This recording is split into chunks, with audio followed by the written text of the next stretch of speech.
नमस्कार, ये आकाशवाणी शिमला है। अब आप राजकुमारी चंदेल से कोविड-19 पर विशेष समाचार सुनिए। देश के कई हिस्सों में कोविड का संक्रमण तेजी से बढ़ रहा है। हम अपने श्रोताओं से सतर्क रहने और 15 से 18 वर्ष के बच्चों सहित अन्य लोगों को टीका लगवाने में मदद करने की अपील करते हैं। कोरोना वायरस का नया स्वरूप ओमिक्रॉन चिंता का कारण है। कृपया सुरक्षित रहने के लिए 3 सरल उपायों का पालन अवश्य करें। मास्क पहनें, 2 गज की सुरक्षित दूरी बनाए रखें, हाथ और चेहरा साफ रखें।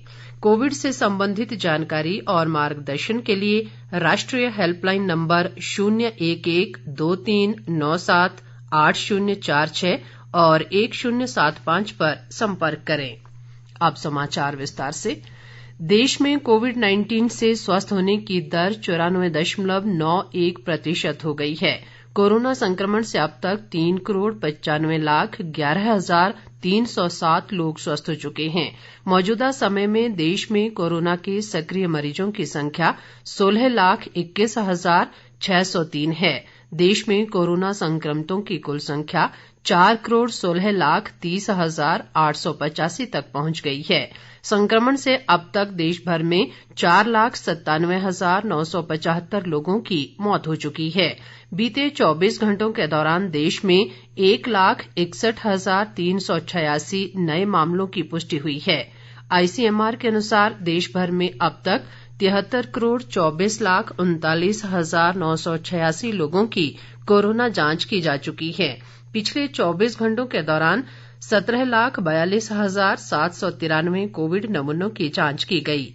अभी तक देश भर में 1,67,29,42,707 लोगों को टीका लगाया जा चुका है। केंद्रीय बजट 2022-23 प्रदेश व देश की अर्थव्यवस्था को गति देने, देश की सैन्य ताकत को बढ़ाने, किसानों, समाज के कमजोर वर्गों तथा विकास की दिशा में काफी लाभदायक सिद्ध होगा।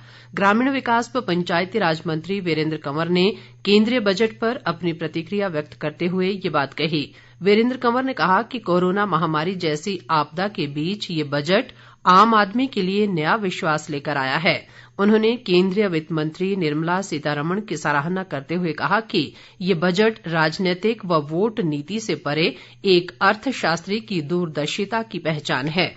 वीरेंद्र कंवर ने कहा कि हिमाचल, उत्तराखंड, जम्मू कश्मीर, पूर्वोत्तर जैसे पहाड़ी राज्यों के लिए परिवहन की आधुनिक व्यवस्था स्थापित करने के लिए पहली बार देश में पर्वतमाला योजना शुरू की है, जिससे हिमाचल का सड़क नेटवर्क और सुदृढ़ होगा।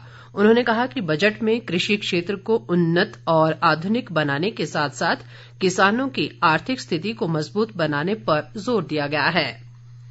औषधि कंपनियां फाइजर और बायोएनटेक ने 5 वर्ष से कम उम्र के बच्चों के कोविड टीकाकरण के लिए आपात उपयोग अधिकार मांगा है। फाइजर कंपनी ने एक वक्तव्य में कहा है कि ये वैक्सीन डोज 6 महीने से 4 वर्ष तक के बच्चों के लिए जरूरी होगी।